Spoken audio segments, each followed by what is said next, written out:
Hi, everyone. Welcome to another 2023 FallDocs screening. My name is Armando Zamudio, and I am the Public Programs and Events Coordinator here at IDA. For our blind and low vision attendees, I'm going to describe myself. I am a light-skinned Mexican-American wearing a black t-shirt, black jacket. I have glasses on, I have messy hair, and sitting in front of a white wall.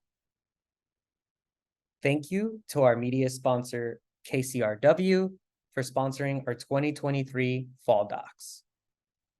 This evening, we'll have a conversation between film journalist Robert Abelli, director Elaine McMillion Sheldon, producer Diane Becker, and producer Shane Boris, whose film King Cole premiered at Sundance 2023. To see more amazing films like this, please visit www.documentary.org/FallDocs. Now, before we get started, I would like to offer a brief land acknowledgement. We recognize the Gabrielino Tongva as the past, present, and future caretakers of the land, water, and cultural resources in the unceded territory of Los Angeles. Thank you so much to Andrea Lust for ASL interpreting this discussion. And with that, I'll pass it on to Robert. Thank you. Hi, welcome. My name is Robert Abeley. I am a Los Angeles-based critic and journalist, and I'm here to conduct a Q&A with the incredibly talented Elaine McMillion Sheldon about her new film, King Cole. I'm also here with the film's producers, Diane Becker and Shane Boris. For our blind and low vision attendees, I have glasses, I have a small beard, I have a greenish shirt, and I'm got a bookcase behind me.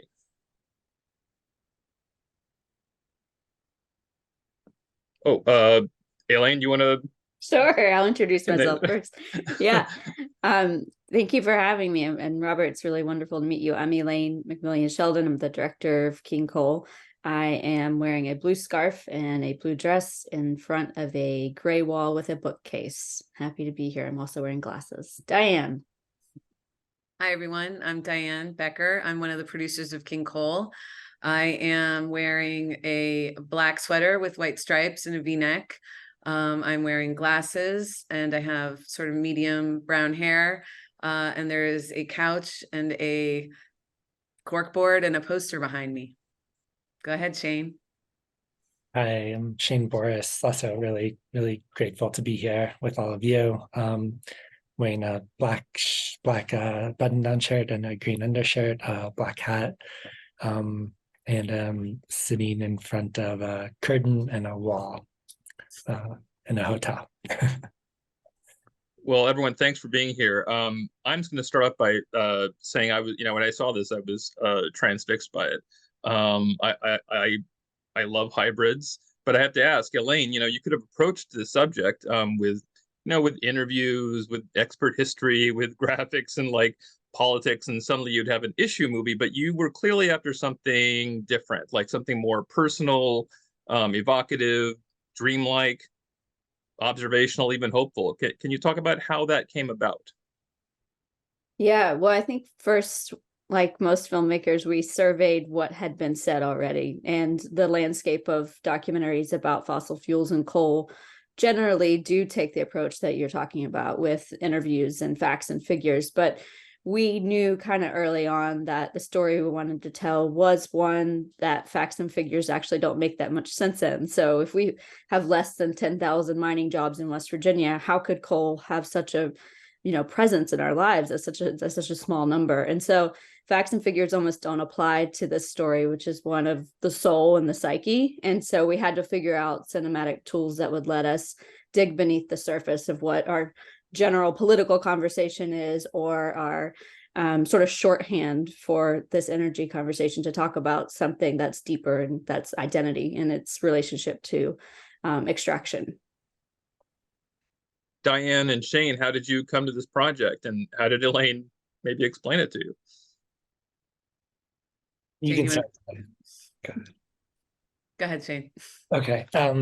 Yeah, I met Elaine through a Sundance program. I was there with another film that was supported by Sundance, and King Cole was supported by Sundance. And Elaine just mentioned that she was looking for a producer, and she said a little bit about her project, and I was just completely blown away, both by Elaine and by what the film was and what the film sort of promised to be. You know, it was over 2 years ago, I think, right, Elaine, or like 2.5 years at this point.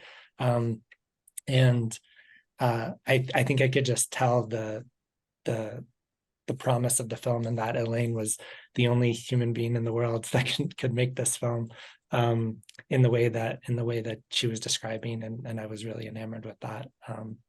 And then Diane and I were working on another project, and I gave Diane a call, and I'll let her take the rest of the story from there. Yeah, I mean, you know, Shane told me what else he was working on, and shared the deck and the materials, and I met with, you know, with he and Elaine, and was just absolutely blown away by the way that Elaine wanted to approach the story and the subject matter, and I just was along for the ride. I think it's just so beautiful and poetic.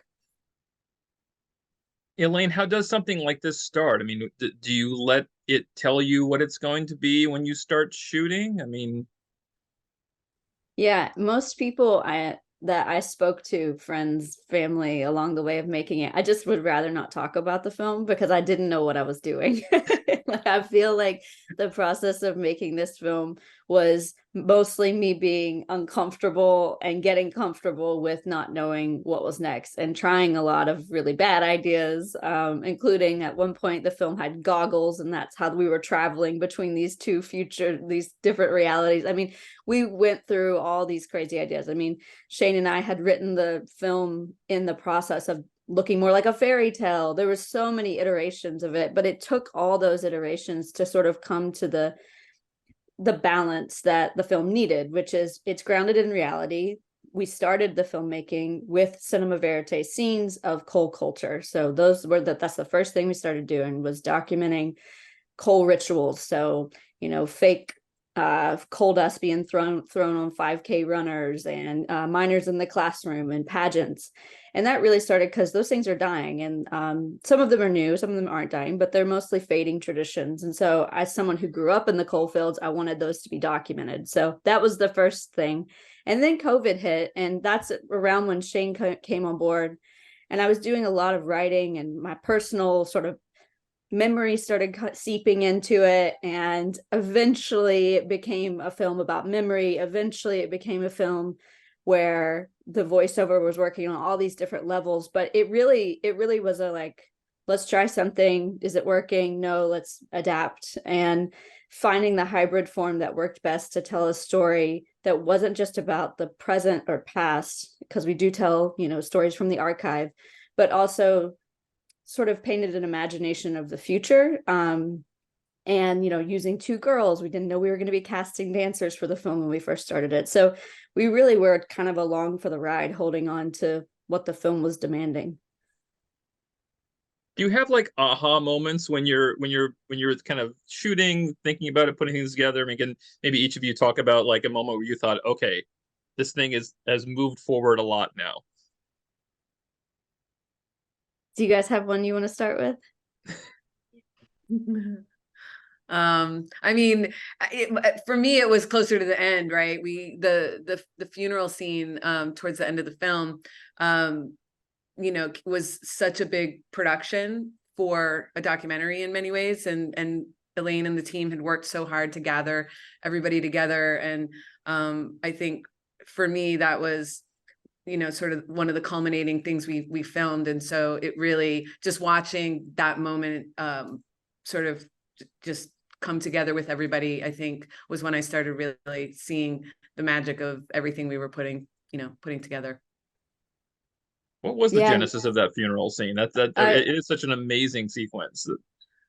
Well, the film, you know, in the ways that you listen to your film, hopefully when you're making it, you're not just forcing it into something. The film was showing real life rituals, right? So we're showing these things, this myth making, this, you know, storytelling that's happening about the past, and we're documenting that in these documentary scenes. And so I remember Shane, the conversation was sort of like, you know, if we want to tell a new story about the region, we need to tell it in a new way, and the film itself can help create new rituals for the future. And so once I knew the burial rituals were going to be a part of it, and my own grandpa, who's a grave digger, was going to be a part of it, and this sort of narrative of what is King Cole, we're personifying him as a ghost, right? And he's haunting us because he doesn't have the same impact on our lives as he once had, but he's still here, and there's unfinished business. And so, like, what do you do with that ghost? You know, the film became about mourning, it became about grieving, but it also became about the idea that to close the chapter on one story allows to open a new one. And so that felt more honest in a way to actually put one foot in front of the other and say what's next than, you know, I think a lot of films about coal or energy would, you know, show you shots of windmills and solar panels to show you what's next, right? But we're dealing with something like else here, which is the loss of pride, the loss of community, and a very narrow view of who we can be. And we wanted to widen that. And the funeral, you know, it was very risky to do because it could have, you know, been perceived by the community as something that was really disrespectful and something people wouldn't want to get on board with. But as Diane said, people responded to it immediately. And, you know, we had over 70 people that showed up and walked to the top of the hill and gave their eulogies that those weren't scripted. I mean, the final scene is we staged the event, and what they said is what they said. And we were just kind of watching Heather Hannah's final speech and amazed because she was writing the end of the film and she hadn't even seen the film. We hadn't seen the film. We were still editing it. So it was this really beautiful moment where I personally learned, and I don't know if Shane wants to comment on this too, where it's like you make a film and hope it has impact, but this scene in and of itself had such impact in that moment that it just felt so meaningful to use cinema in a way that had such an immediate effect on people. Yeah, just to add to that, I mean, so many documentaries hope that they can have impact after the film, and they're sort of grappling with what that might look like. And the funeral was this beautiful moment of like form and content meeting and sort of ambition and actuality existing at the same time, where we could have this moment where we could see the death and the sort of transition and end of one thing immediately breathing life into another way and another way of being. And there's sort of this theme running through the film and running through our intentions with the film, where we knew we had to sort of represent as clearly and as truthfully as possible what is, and to do so in a way that both looks critically but also respectfully at Appalachia and at the people's relationship with coal, but also simultaneously know that in order to do that properly, there also had to be this component of imagination, of looking at what else is possible, even if we don't fully know what that is in this moment. And the funeral, with all its mournfulness and joy, I think was a beautiful like gesture and inching towards what we hope the film can do and be. Diane, did you want to comment on the funeral at all, or? I mean, the only thing I'll just add is that I've worked on a lot of films, and I've found it to be one of the most profound moments I've ever had on a film set. And just with a group of people, it was like we were in tears. It was raining, the sun was coming through the clouds at the most perfect time. I mean, it was just one of those magical days where, you know the intent, you set your intentions for what you want to do. And then to watch people show up and bring their own heart and emotion to it, and then for everybody to just come together, it was just beautiful. Yeah, the idea of a funeral the idea of a funeral is so powerful when something isn't really dead yet. I mean, there's something sort of kind of enchanting almost about it. And you mentioned how, like, the line you have about, you know, coal's always leaving, but it's really also, it's always there. So that in-between space is so kind of powerful, which, you know, leads me to asking you about the narration, which, you know, is also powerful too. And then you have to do that too. So can you talk about, you know, how you came to writing the narration and then actually just and doing it and what that was like? Yeah, the narration for me was the trickiest part, because it required almost it required the intimacy of writing something that's so known and felt by an individual first person, but also having a team who's got a sort of perspective, they can see it from a bird's eye, to say to me, here's your blind spots, or here's where we're being too harsh, here's where we're being too romantic. And that was very difficult. And so the navigation of the voiceover and the narration and writing it was really a team effort. And it started with me just brain dumping a lot of writing on everyone, and them reading stuff that's long paragraphs, and then pulling that out, like, what are the sentiments, what are the words, what are the feelings that are resonating with that actually go with the images that we're shooting now. It wasn't like we had scripted this and then we went and shot images to necessarily fit a script. It was actually kind of the other way around. We were responding to the stuff we were getting and finding the holes. So the voiceover was reflecting back on memories. So I talk about, I don't remember the day I learned I lived under the king. I talk about loyalty and truth and the tension between that, and then we take moments for the voiceover to actually give us a historical perspective. So I'm taking outside of my own personal memory and sort of looking at this like grander geological scale. Because, one of the things the film wanted to do was, we think of coal as just a dirty polluter, but it's made of trees, and it's actually it's of nature. It's a natural resource in and of itself. And so we wanted in some ways to dethrone the king and put that back into the hills and think about all the other riches around it. So the grandeur of the place, and that was important for the voiceover. And then the voiceover changes where it's not so much in the first person, but it starts asking questions. And I remember conversations with our editor, Eva Radovojevich, who, in all of her films, she navigates writing and poetics and narration. It was one of the reasons why we wanted to work with her. She was like, we got to ask better questions. Like, what are the questions we need to be asking? And so the film takes this sort of route away from the first person into this communal questioning. But it was really difficult. I can't say like it was like really just sort of like piecing together. And honestly, the final speech at the end, Heather's speech, once we, she's a singer-songwriter, and she wrote that speech she gave 10 minutes before we walked up the hill. We didn't know what she was going to say, which just blew our minds. But her, almost the melody she set with the way she delivered it, and the way she would use like, I remember, or I learned it. So in some ways we were able to go back through the script and lead the viewer to that speech in a way. It gave us an endpoint. And before that, if the funeral wouldn't have worked as an ending, which, it could have been a total bust, we wouldn't have known where the film was really ending. And so that really gave us a template, because she was a coal miner's daughter, to then go back through and be like, are we positioning this to line up for this ending? So it went through, we wrote it from the perspective of the king, we wrote it from the perspective of a river, of a future kid, my future child. Like, we wrote it from every perspective, but ultimately it came down to this like coal miner's daughter narrative, which felt the least contrived. So many of the parts of the film, we have dancing, we have sound art, we have a lot of intentional use of cinema. And so when the voiceover started feeling too intentional and too contrived and less personal, it was distancing. And so we just had to kind of like strip it back to its bareness.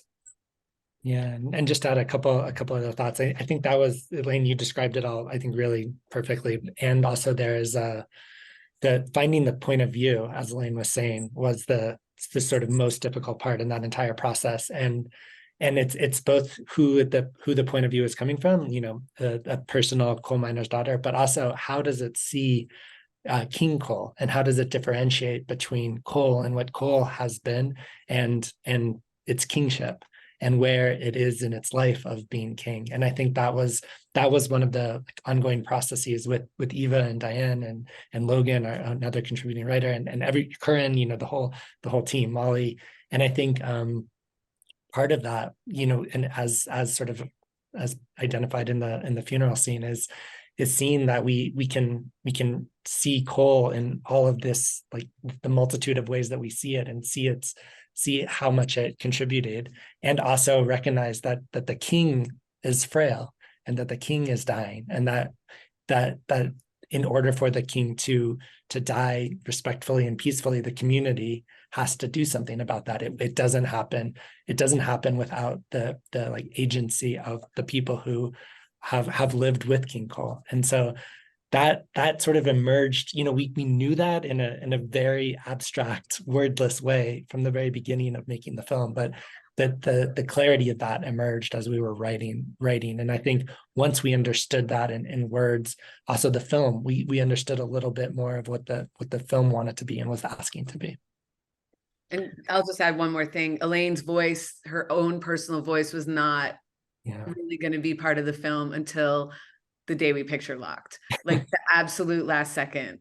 So there was a whole process to get there. And ultimately, I mean, I think it works and it's beautiful, and just makes it just all the more emotional. Yeah, and just to add, that was also our other producer, Peggy Drexler, was also, a part of the entire process, and was sure from the beginning that it had to be Elaine's voice, and all of us were open to anything, and waiting until the bitter end to determine what actually the film wanted. And yeah, it would have been, I wish that we recorded all of these conversations. Oh man, I fought Peggy so hard. I was like, no, Peggy, it can't be my voice. And Diane and Shane were silently prodding, but Peggy was just like, it's gonna be you. And I'm like, nope. And now we can't think of anybody else but that voice. Exactly. Yeah. Can you talk about it? Nonfiction films don't normally get involved in casting, but you found some pretty incredible kids to put in this movie. Can you talk about that, and how did you explain the movie to them? Yeah. Well, we knew we didn't want actors. That was important because we weren't, handing them a script. They weren't delivering lines in the sense, but we wanted kids at the center, also directing these verite scenes. You're seeing the most energetic part of the scene being with the kids. The kids are the parts that are the irony, the humor, all this sort of like things that soften the edges of our conversation of Cole. And they also make you think about, stories that are given to generations, even if they're irrelevant, that just continue to be given, right? And so we started thinking, what is the relevance of seeing this culture creation through kids' eyes? And we wanted to do that with a little bit more control. We didn't want to just choose one of the kids at the science fair who potentially has, a family that has a lot of economic stakes in Cole surviving, right? So then it gets like ethically kind of challenging for them. So we decided to go with dancers because I wanted dance and its form of imagination and expression to be a part of the film as sort of a breaking away of the structure of the kingdom. And so actually our co-producer Molly Bourne went to dance studios in West Virginia with the directive to find a couple girls that we could interview about their experience with Cole and their thoughts about Cole, just like girls that were sort of the coming of age because the region is also in this sort of transitional period of coming of age and figuring out what's next. And we first cast Lainey, who's the redhead, and but we did casting calls, like in the casting call, just to tell you, it was like, go play in the woods, right? We just like asked them to go play. Like we wanted to see if they were scared of spiders and bugs and if they could just ignore us. We needed kids that could explore and ignore us, but also understood how to move their body. And so anyway, we started filming a little bit with Lainey, and it was just back to one of those things where you film and then you come back to the drawing board and you're like, what is this? Like, this isn't working. This kid wandering through the woods with documentary footage. Like, how does this actually connect? How do these themes connect? And we decided she needed a friend, like she needed a buddy to talk through this conversation of identity making and the future. And they both basically, to like apply for the film, wrote letters about their relationship to Cole and their relationship to West Virginia and what they liked about the outdoors. And Gabby did not know her Cole history until we started making the film. And so that became another layer of the film and the filmmaking process, which yes, it's my memory looking back, but Gabby and her family are creating memories within the making of the film itself. And we found out that she had her great-grandpa and great-great-grandpa were coal miners. Just her grandma mentioned it offhand on a shoot one day. And I was like, we have to take her to the coal camp where you grew up. And so that was really the first time that she had that experience. Whereas Lainey knew, like, she had 4 generations of miners or something in her family. And in that homework scene, is coal important to your family? It's just a dead yes, right? And like, I just love that moment because it was kind of reflective of how I was as a kid. Like, there was just no, like, of course, like, why would there be any question of this, right? And Gabby was the same and more ambiguous, and she was discovering it. And I love that they represented these 2 sort of ways of navigating this like very kind of oppressive thing that's around you. It's like, you just embrace it as part of your identity and you don't really think about it, and it's easier. It's like an easier route, or you're kind of ambiguous about it and you're discovering where you fit into it. So all the scenes, you know, we just put them in. They did their thing. That homework assignment is a real assignment that kids are given. The, you know, coal memorials, or, you know, we would call in advance and be like, can we film and bring some kids? And so like they did the whole dead fish thing at the festival by themselves. They did the whole thing with talking about their futures and wanting to be FBI agents and New York City ballet dancers. So like anytime we tried to over direct them or like push in any way to get something, it just never worked. And so we just let them be kids, and that was the best result that we found. So you got what you wanted. Kids who ignored you got what you wanted. Exactly. Yeah. I'm kind of curious about what Coal Country thinks of this movie. What is Diane, Shane, you want to talk to that? I mean, I think Elaine probably has a better sort of handle on the specifics of the region, but I can speak to the fact that we've shown the film, you know, to audiences around the country all year. And, you know, while it feels like a very specific film to a very specific region about something, the truth is that I think one of the things people are really responding to is that it's a universal story about identity and about the stories we tell each other, and about how do we all imagine a future where things are changing rapidly day by day. And you know, people from Detroit, like they live in car country, right? They don't live in coal country, they live in car country. We're all from somewhere, and we're all grappling with these questions of who we are and how we move forward in a future where the economy is changing and the way we live our lives is changing and the environment is changing. So you know, I think for people in Appalachia, and like I said, I'll let Elaine speak to it more, but I feel like they feel really seen as far as I know. And I think what's beautiful is that it's not just a film about this one place, that it is a real universal story.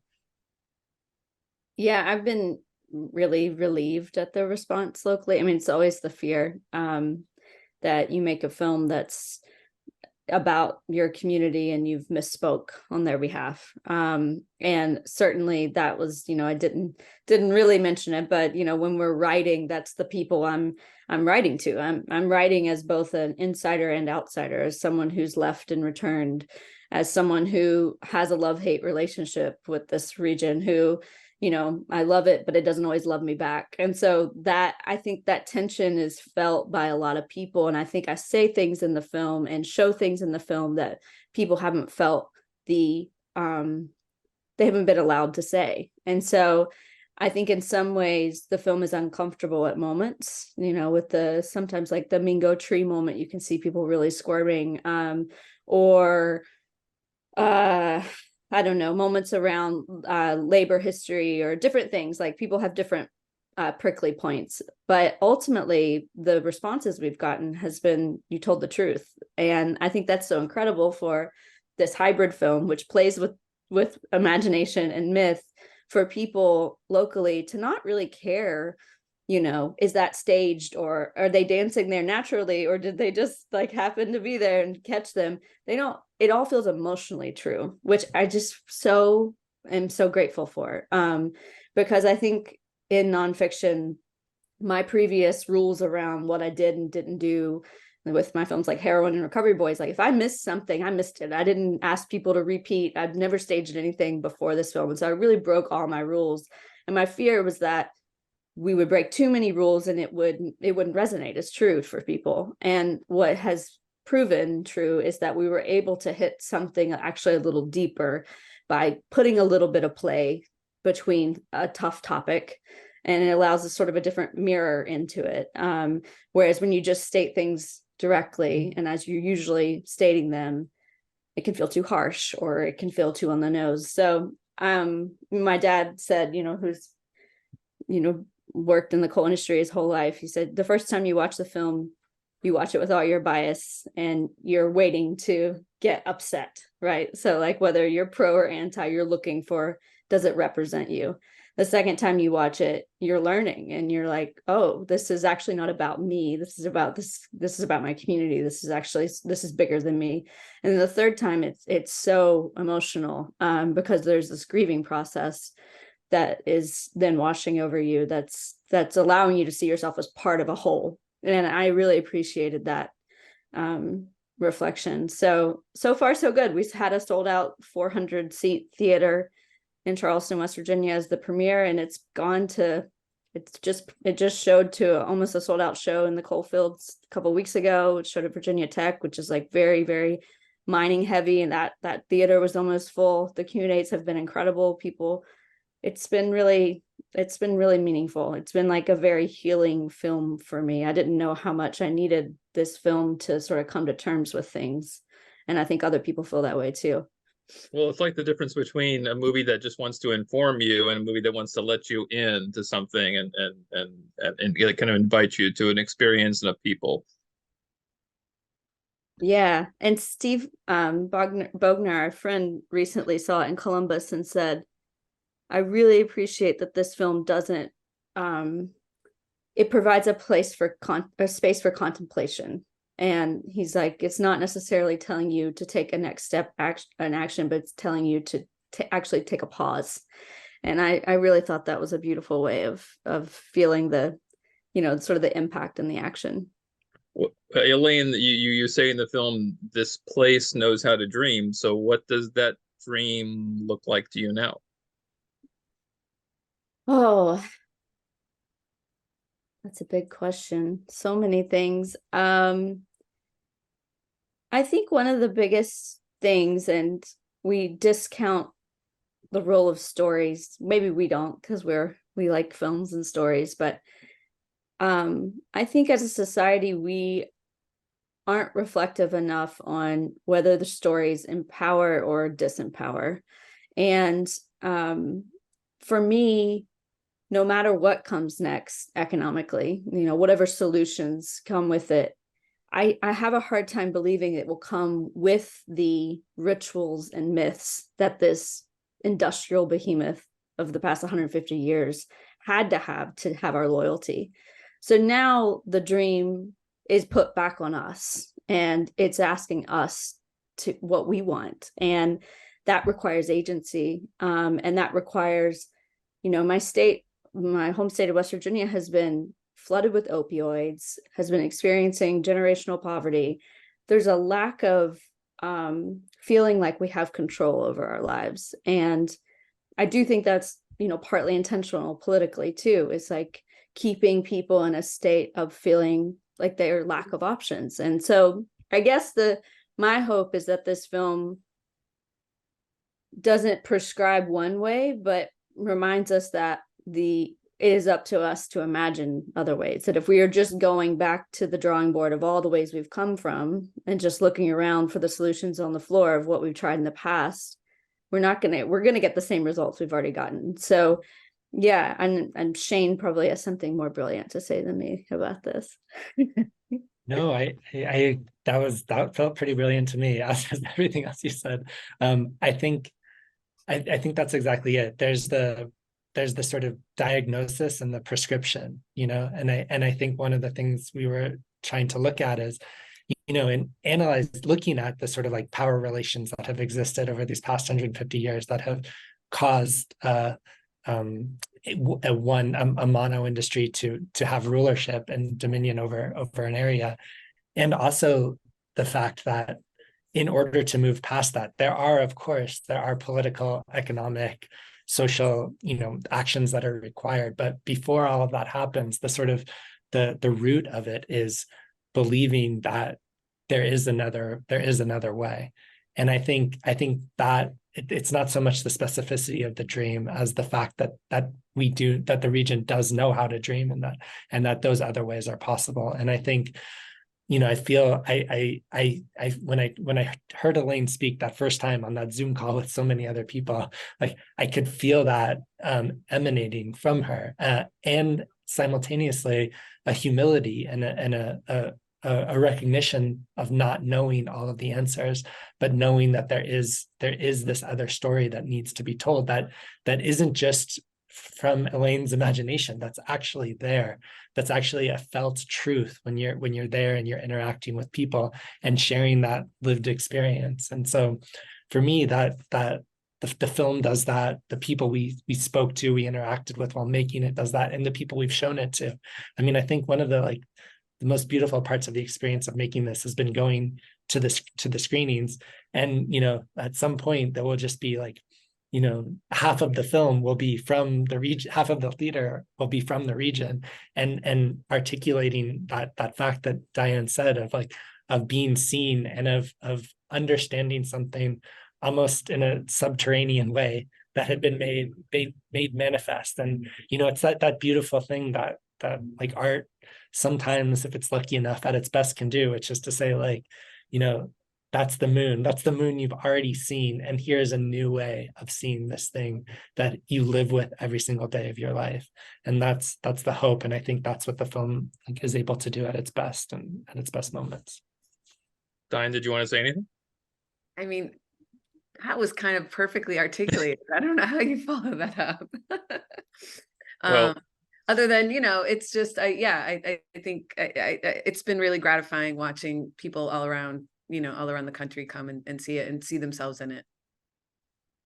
Well, all I can say is thank you, Elaine, for sharing your beating Appalachian heart with us with this film, and your insights, and Diane and Boris for helping that vision become real. And I really hope it's an inspiration for people everywhere, not just about its subject, but for nonfiction filmmakers to try a different way of expressing themselves. So thank you all for doing this, and there you go.